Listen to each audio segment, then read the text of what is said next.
Bonjour Jean-Christophe Lagarde. Bonjour. Vous êtes président de l'UDI qui a réalisé de bons scores aux législatives en juin dernier et aux sénatoriales en septembre. On a l'impression désormais que votre mot d'ordre, celui de votre parti, c'est besoin de personne, c'est ça ? C'est en tout cas une volonté claire d'indépendance totale et absolue, à la fois sur ce que nous avons à dire comme commentaire et sur les alliances que nous conclurons. Pourquoi je dis ça ? C'est parce que pendant des années, la droite et le centre ont été traditionnellement alliés.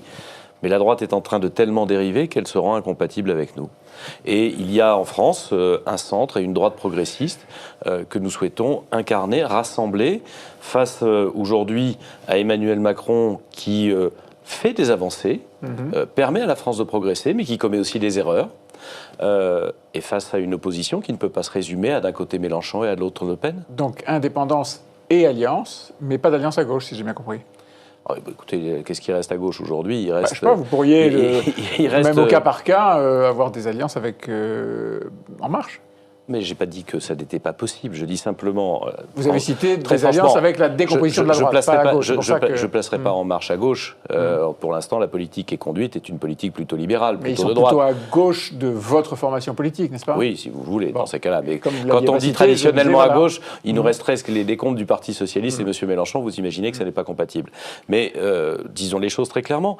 Nous sommes depuis toujours pour la construction d'une majorité d'idées. Parfois au cas par cas, on peut avoir des désaccords sur des sujets, mais quand on est d'accord sur quelque chose, il ne faut pas le cacher, il faut faire avancer le pays. Et c'est ça en réalité la démarche qui est celle de l'UDI, qui est celle aussi d'un certain nombre de républicains qui ont quitté le parti qui était le leur, ou qui sont en train de le faire, justement parce que s'opposer pour s'opposer, ne pas être d'accord pour faire avancer le pays quand en réalité on partage les mêmes idées... Est-ce que c'est le cas ?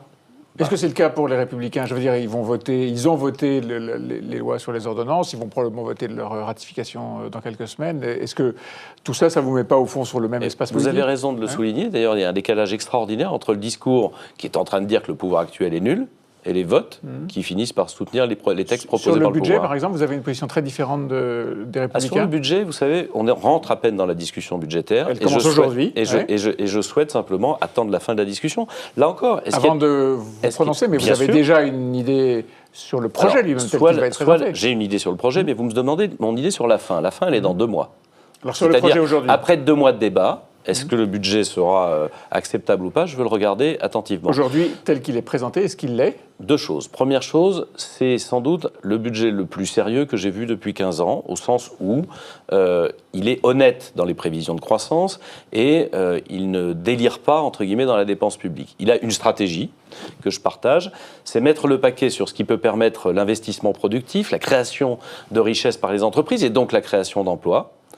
Et il a aussi un volume d'équité sociale quand, par exemple, on augmente de 100 € par mois l'AAH ou les petites retraites. Après, il y a des erreurs. La CSG, à laquelle je m'oppose, l'augmentation de la CSG va créer une usine à gaz pour essayer de compenser une erreur. Vous auriez préféré la TVA ? Moi, je dis clairement que la TVA compétitivité, elle a un avantage. C'est qu'au lieu que, comme la CSG, on paye la protection sociale uniquement sur le travail des Français, la TVA compétitivité, elle fait payer notre protection sociale à ce qui est produit à l'étranger. C'est quand même mieux que de payer tout seul. Tout le monde la paye, en France en tout cas.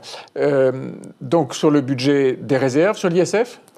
Sur l'ISF, je pense qu'il faudrait le supprimer complètement, parce que là encore, on arrive à un truc brinque-ballant. Donc supprimer aussi la taxe sur l'immobilier, le prochain d'abord, parce que l'IFI est un danger pour le marché de l'immobilier, et donc pour la construction, et donc pour l'emploi et la croissance. Et deuxièmement, parce qu'on voit bien qu'on ne peut pas simplement taxer l'immobilier et oublier les lingots d'or. Excusez-moi. Et nous expliquer Vous êtes si attaché que ça au symbole ? Non, ce n'est pas un symbole. Bon. Je pense que vous ne pouvez pas faire comprendre aux Français que lorsque vous êtes dans les professions libérales, il vaut mieux avoir des lingots d'or dans une banque plutôt que d'avoir acheté un appartement qui a été construit par des gens qui ont travaillé, qui ont créé de la richesse. Vous mettez aussi les yachts, oui, mais les yachts, pour dire la vérité, les yachts, c'est marginal. Pratiquement personne ne se met en France. Je pense que c'est juste idiot. Je vais vous dire, l'ISF est un impôt idiot pour une raison simple. Les gens très riches, Madame Bettencourt par exemple, ne le payent pas. Et les gens qui sont juste entre... sa fille demain. Et les gens qui sont juste un peu plus riches que les autres, ceux-là, ils payent. Est-ce que c'est juste ça?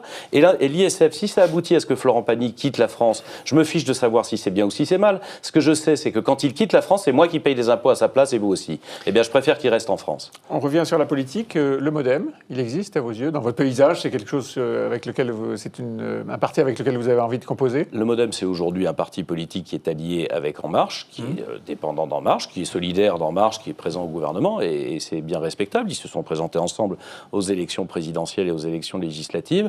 C'est aussi une famille politique avec laquelle nous avons un passé. Ce passé, c'est les valeurs communes, et ça peut faire un avenir. C'est aussi des différends politiques, et ça, c'est pas facile à surmonter. Alors, les constructifs dans votre paysage, qu'est-ce qu'ils deviennent? On a l'impression que ça ne se passe pas très bien. La tentative de constitution d'un pôle, peut-être même d'un parti politique, avec ceux qui quittent les Républicains, ou en tout cas qui sont en marge et qui soutiennent objectivement le président Macron, ces tentatives patinent. Est-ce que vous dites aujourd'hui les constructifs n'existeront jamais? Non, je ne dis pas ça. Vous savez, c'est un peu compliqué quand, dans leur situation, ils quittent leur parti politique, d'en reformer un autre, etc., d'y travailler. Ils sont en train d'en discuter. Et puis surtout, peut-être que les partis politiques demain ne doivent pas avoir la même forme qu'aujourd'hui. Ceux qui ont été balayés par l'élection présidentielle sont sans doute pas des exemples à reproduire. Donc on est dans cette période où il faut laisser... Les Républicains restent assez puissants comme parti politique. Où il faut laisser un peu de temps, c'est-à-dire d'imaginer un rassemblement politique nouveau. C'est ce dont ils sont en train de discuter. Et vous les appuyez? Et je les appuie. Si aujourd'hui à l'Assemblée nationale il y a un groupe constructif, c'est grâce à nous. Vous savez, il y a les 2/3 des députés qui sont des députés UDI, un tiers qui ont quitté les Républicains. Mais moi je veux que Et vous avez l'impression, pardon Jean-Christophe Lagarde, vous avez l'impression que ça sert à quelque chose? Par exemple, dans les discussions à l'Assemblée, les discussions en commission, est-ce que vous êtes écoutés, par exemple? Est-ce que le fait d'être ensemble, UDI plus un certain nombre d'ex-députés ou de députés qui sont en train de quitter les Républicains, est-ce que vous avez l'impression que vos propositions d'amendement, par exemple, sont prises en compte? Non, elles ne sont pas prises en compte. Alors, à quoi servez-vous? Ah bon, à quoi sert M. Mélenchon? À quoi sert M. Jacob? Puisque de toute façon, ces propositions ne sont pas écoutées non plus. La question, par exemple, sur la loi pardon de vous le dire, la question n'a aucun sens. Pardon de vous le dire, la question n'a aucun sens. Et il n'y a qu'à nous qu'on la pose. Parce que, la question a un sens, parce que j'ai vu, par exemple, dans la discussion sur la loi sur le terrorisme, des amendements d'Éric Ciotti, par exemple, les Républicains. C'est exactement le même que le mien. Mais oui, mais ils ont pris celui-là. Ce que vous voulez souligner, c'est pas... Moi, je vous pose la question, je veux rien souligner. Si je peux vous répondre. Merci. Ce que vous voulez souligner en clair, c'est simplement de dire que le gouvernement a choisi de valoriser Éric Ciotti plutôt que les constructifs. Mais ce n'est pas que nous ne servons à rien, puisque l'amendement était exactement le même. Deuxième chose, je veux simplement vous dire, il y a en réalité des gens qui aujourd'hui ne veulent pas l'échec de la France ou l'échec de M. Macron. Nous en sommes. Il y a des gens qui au deuxième tour ont voté pour lui alors qu'ils ne l'avaient pas fait au premier. Nous en sommes. Et il y a des gens qui ne considèrent pas que, comme M. Ciotti ou M. Wauquiez, dire du mal matin, midi et soir de tout ce que fait le président de la République, y compris de ce qu'il proposait hier, est une attitude responsable. Et cette France-là, 42% de gens qui ont voté au deuxième tour pour Emmanuel Macron, mais qui ne partagent pas tout ce qu'il fait, même s'ils ne veulent pas s'opposer à tout, c'est celle-là que nous représentons. Voilà à quoi ça sert. C'est qu'on ne peut pas laisser M. Macron seul contre Le Pen d'un côté et Mélenchon de l'autre, ou les excès de M. Wauquiez. Certains dans votre groupe ont voté la confiance en juillet dernier. Je crois qu'ils sont 10. 10 sur 35. Est-ce qu'ils ont eu tort? Non, on avait un débat qui était assez simple. Ils faisaient confiance a priori, quitte à la retirer. Nous, on a dit la confiance, ça se construit, ça se discute. Et aujourd'hui? Aujourd'hui, on est exactement dans la même situation. Vous voteriez? Non. C'est pour ça que j'attends la discussion budgétaire. Vous savez, Emmanuel Macron, il est devant un choix, finalement. C'est assez simple. Est-ce qu'il considère qu'il gouverne avec 400 députés sur 577, avec 25% des Français qui ont voté pour lui au premier tour, ou est-ce qu'il construit des majorités d'idées, comme il le disait avant les élections? Et s'il choisit de ne gouverner qu'avec ses 400 députés, ça veut dire en réalité qu'il choisit de gouverner seul. Et quand on gouverne seul, on gouverne contre.